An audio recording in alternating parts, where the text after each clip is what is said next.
Hi everyone, Erin here from the Central Library, and it's time to continue our reading of Treasure Island by Robert Louis Stevenson. When we last left off, Jim Hawkins had gone to the island, and he was trying to keep hidden from Long John Silver and the others. So, if everyone is ready, sitting comfortably, let's read on. Chapter 15, The Man of the Island. From the side of the hill, which was here steep and stony, a spout of gravel was dislodged, and fell rattling and bounding through the trees. My eyes turned instinctively in that direction, and I saw a figure leap with great rapidity behind the trunk of a pine. What it was, whether bear or man or monkey, I could in no wise tell. It seemed dark and shaggy, more I knew not, but the terror of this new apparition brought me to a stand. I was now, it seemed, cut off upon both sides, behind me the murderers, and before me this lurking nondescript. And immediately I began to prefer the dangers that I knew to those I knew not. Silver himself appeared less terrible in contrast with this creature of the woods, and I turned on my heel, and, looking sharply behind me over my shoulder, began to retrace my steps in the direction of the boats.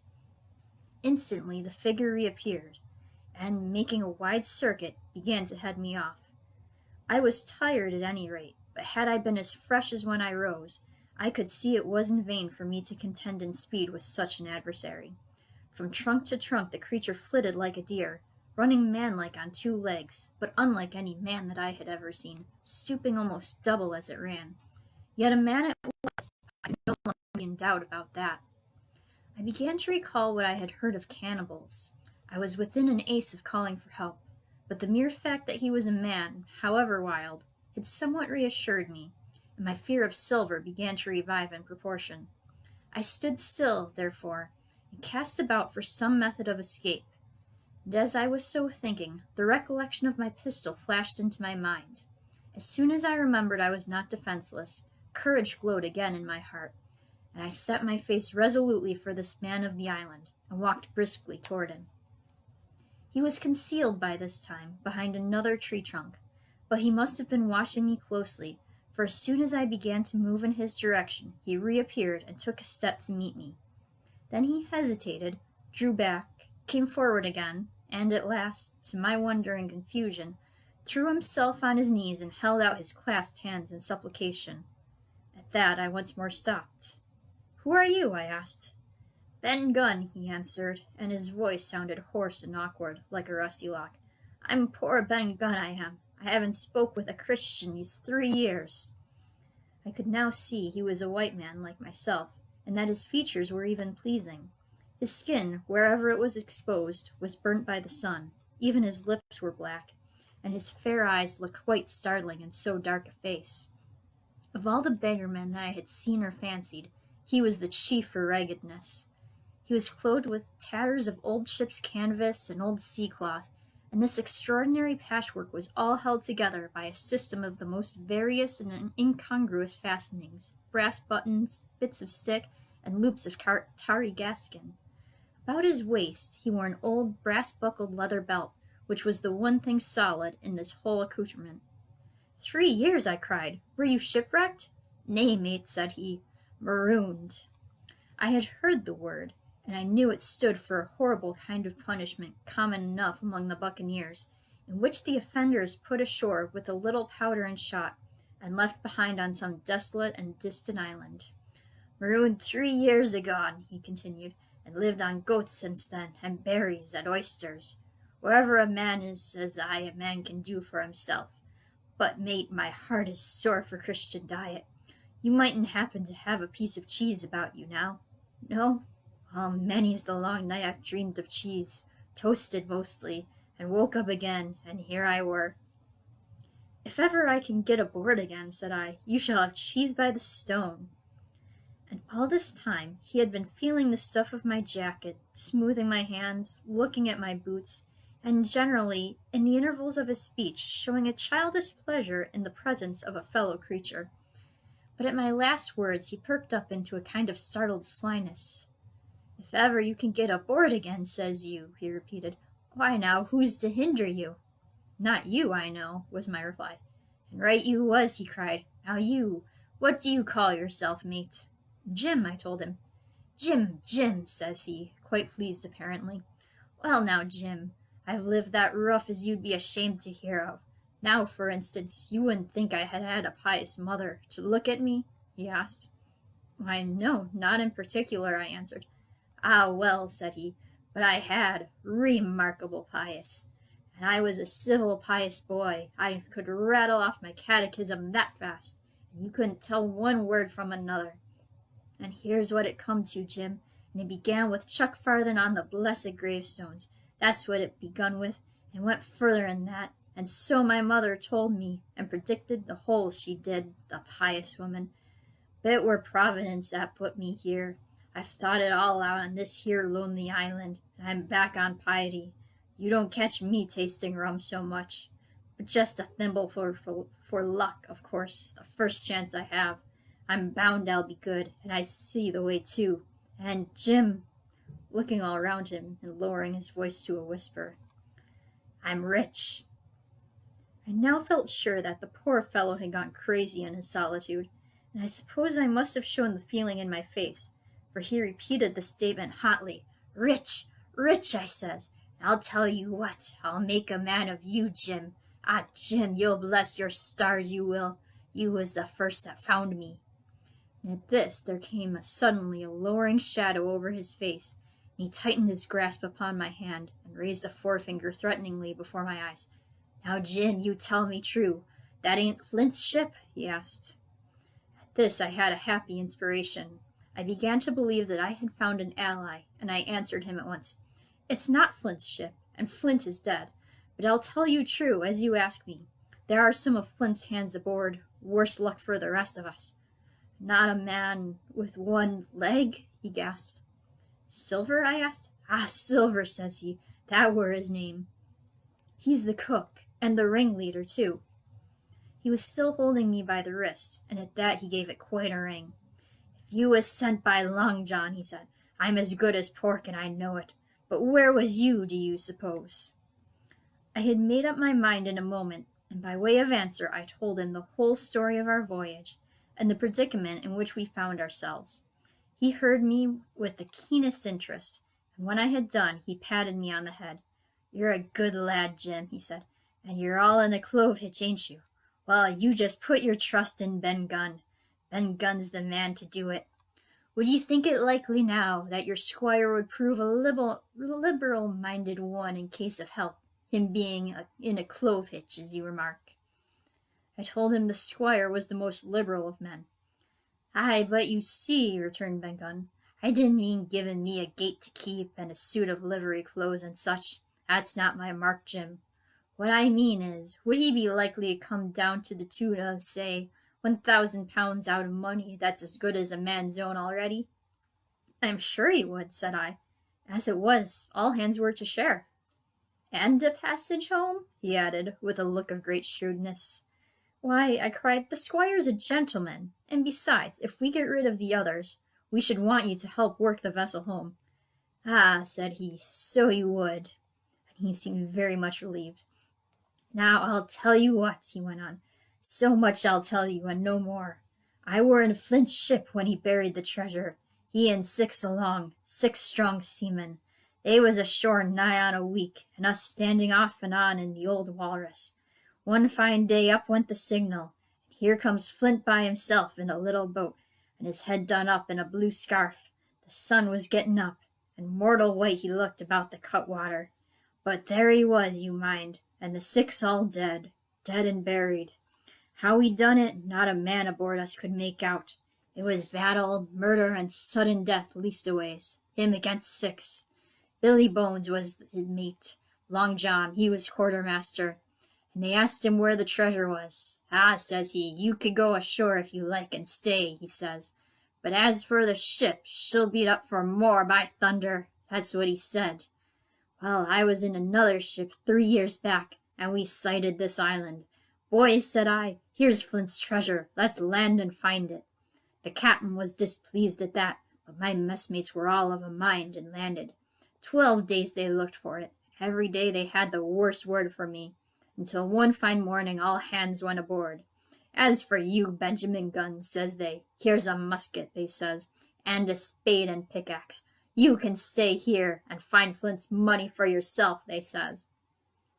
Well, Jim, 3 years have I been here, and not a bite of Christian diet from that day to this. But now, you look here, look at me. Do I look like a man before the mass? No, says you, nor I weren't neither, I says. And with that he winked and pinched me hard. Just you mention them words to your squire, Jim, he went on. Nor he weren't neither, that's the words. 3 years he were the man of this island, light and dark, fair and rain. And sometimes he would, maybe, think upon a prayer, says you. And sometimes he would, maybe, think of his old mother. So be as she's alive, you'll say. But the most part of Gunn's time, this is what you'll say, the most part of his time was took up with another matter. And then you'll give him a nip, like I do. And he pinched me again in the most confidential manner. Then, he continued, then you'll up, and you'll say this. Gunn is a good man, you'll say, and he puts a precious sight more confidence, a precious sight, mind that, in a gentleman born than these gentlemen of fortune, having been one himself.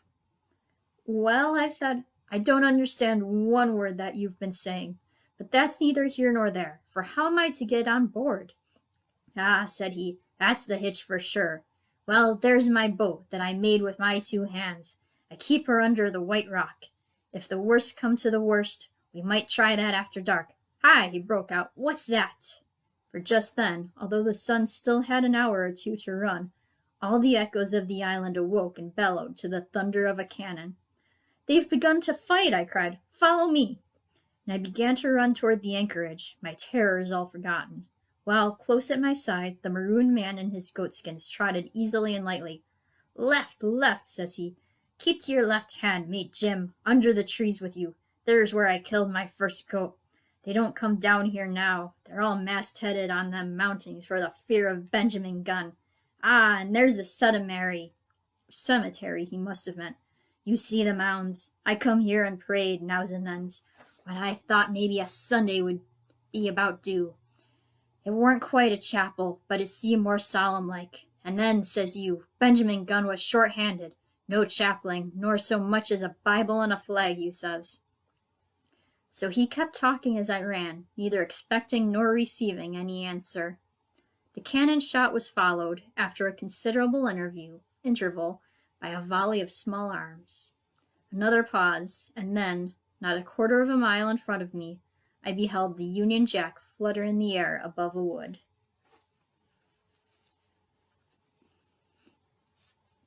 Part 4. The Stockade. Chapter 16. Narrative continued by the doctor. How the ship was abandoned. It was about 1:30, 3 bells in the sea phrase, that the 2 boats went ashore from the Hispaniola. The captain, the squire, and I were talking matters over in the cabin. Had there been a breath of wind, we should have fallen on the 6 mutineers who were left aboard with us, slipped our cable, and away to sea. But the wind was wanting, and, to complete our helplessness, down came Hunter with the news that Jim Hawkins had slipped into a boat and was gone ashore with the rest. It never occurred to us to doubt Jim Hawkins, but we were alarmed for his safety. With the men in the temper they were in, it seemed an even chance if we should see the lad again. We ran on deck. The pitch was bubbling in the seams. The nasty stench of the place turned me sick. If ever a man smelt fever and dysentery, it was in that abominable anchorage. The 6 scoundrels were sitting grumbling under a sail in the forecastle. Ashore we could see the gigs made fast, and a man sitting in each, hard by where the river runs in. One of them was whistling Lily Bolero. Waiting was a strain, and it was decided that Hunter and I should go ashore with the jolly boat in quest of information. The gigs had leaned to their right, but Hunter and I pulled straight in the direction of the stockade upon the chart. The 2 who were left guarding their boats seemed in a bustle at our appearance. Lily Bolero stopped off, and I could see the pair discussing what they ought to do. Had they gone and told Silver, all might have turned out differently. But they had their orders, I suppose, and decided to sit quietly where they were and hark back again to Lily Bolero. There was a slight bend in the coast, and I steered so as to put it between us. Even before we landed, we had lost sight of the gigs. I jumped out and came as near running as I durst, with a big silk handkerchief under my hat for coolness' sake, and a brace of pistols ready primed for safety. I had not gone 100 yards when I came on the stockade. This was how it was. A spring of clear water rose almost at the top of a knoll. Well on the knoll, and enclosing the spring, they had clapped a stout longhouse, fit to hold 20 people on a pinch, and loopholed for musketry on every side. All round this they had cleared a wide space, and then the thing was completed by a paling 6 feet high, without door or opening, too strong to pull down without time and labor, and too open to shelter the besiegers. The people in the log house had them in every way. They stood quiet in shelter, and shot the others like partridges. All they wanted was a good watch and food, for, short of a complete surprise, they might have held the place against a regiment. What particularly took my fancy was the spring, for, though we had good enough place of it in the cabin of the Hispaniola, with plenty of arms and ammunition and things to eat, and excellent wines, there had been one thing overlooked. We had no water. I was thinking this over, when there came ringing over the island the cry of a man at the point of death. I was not new to violent death. I have served His Royal Highness the Duke of Cumberland, and got a wound myself at Fontenoy. But I know my pulse when dot and carry one. Jim Hawkins is gone, was my first thought. It is something to have been an old soldier, but more still to have been a doctor. There's no time to dilly-dally in our work. And so now I made up my mind instantly, and with no time lost returned to the shore, and jumped on board the jolly boat. By good fortune Hunter pulled a good oar. We made the water fly, and the boat was soon alongside, and I aboard the schooner. I found them all shaken, as was natural. The squire was sitting down, as white as a sheet, thinking of all the harm he had led us to, the good soul, and one of the 6 forecastle hands was little better. "There's a man," says Captain Smollett, nodding towards him, "new to this work. He came nigh hand fainting, doctor, when he heard the cry. Another touch of the rudder, and that man would join us." I told my plan to the captain, and between us we settled on the details of its accomplishment. We put old Redruth in the gallery between the cabin and the forecastle, with 3 or 4 loaded muskets and a mattress for protection. Hunter brought the boat round under the stern port, and Joyce and I set to work loading her with powder tins, muskets, bags of biscuit, kegs of pork, a cask of cognac, and my invaluable medicine chest. In the meantime, the squire and the captain stayed on deck, and the latter hailed the coxswain, who was the principal man aboard. "Mr. Hands," he said, "here are 2 of us with a brace of pistols each. If any one of you 6 make a signal of any description, that man's dead." They were a good deal taken aback, and, after a little consultation, one and all tumbled down the fore companion, thinking, no doubt, to take us on the rear. But when they saw Redruth waiting for them in the spar gallery, they went about ship at once, and a head popped out along the deck. "Down, dog!" cries the captain, and the head popped back again, and we heard no more, for the time, of these 6 very faint-hearted seamen. By this time, tumbling things in as they came, we had the jolly boat loaded as much as we dared. Joyce and I got out through the stern port, and we made for shore again, as fast as oars could take us. This second trip fairly aroused the watchers along shore. Lily Bolero was dropped again, and just before we lost sight of them behind the little point, one of them whipped ashore and disappeared. I had half a mind to change my plan and destroy their boats, but I feared that Silver and the others might be close at hand, and all might very well be lost by trying for too much. We had soon touched land in the same place as before, and set to provision the blockhouse. All 3 made the first journey heavily laden, and tossed our stores over the palisade. Then, leaving Joyce to guard them, 1 man to be sure, but with half a dozen muskets, Hunter and I returned to the jolly boat, and loaded ourselves once more. So we proceeded, without pausing to take breath, till the whole cargo was bestowed, when the 2 servants took up their position in the blockhouse, and I, with all my power, sculled back to the Hispaniola. That we should have risked a second boatload seems more daring than it really was. They had the advantage of numbers, of course, but we had the advantage of arms. Not one of the men ashore had a musket, and before they could get within range for pistol shooting, We flattered ourselves we should be able to give a good account of a half-dozen at least. The squire was waiting for me at the stern window, all his faintness gone from him. He caught the painter and made it fast, and we fell to loading the boat for our very lives. Pork, powder, and biscuit was the cargo, with only a musket and a cutlass apiece for Squire and me and Redruth and the captain. The rest of the arms and powder we dropped overboard in 2 fathoms and a half of water, so that we could see the bright steel shining far below us in the sun on the clean, sandy bottom. By this time the tide was beginning to ebb, and the ship was swinging around to her anchor. Voices were heard faintly hallooing in the direction of the 2 gigs, and though this reassured us for Joyce and Hunter, who were well to the eastward, it warned our party to be off. Redruth retreated from his place in the gallery and dropped into the boat, which we then brought round to the ship's counter to be handier for Captain Smollett. "Now, men," said he, "do you hear me?" There was no answer from the forecastle. "It's to you, Abraham Gray, it's to you I am speaking." Still no reply. "Gray," resumed Mr. Smollett a little louder, "I am leaving this ship, and I order you to follow your captain. I know you are a good man at bottom, and I dare say not one of the lot of you's as bad as he makes out. I have my watch here in my hand. I give you 30 seconds to join me in." There was a pause. "Come, my fine fellow," continued the captain, "don't hang so long in stays. I'm risking my life and the lives of these good gentlemen every second." There was a sudden scuffle, a sound of blows, and out burst Abraham Gray with a knife cut on the side of his cheek, and came running to the captain like a dog to the whistle. "I'm with you, sir," said he. And the next moment he and the captain had dropped aboard of us, and we had shoved off and given way. We were clear out of the ship, but not yet ashore in our stockade. And that is where we are going to leave off for today. Hope everyone has a good afternoon. See you on Friday.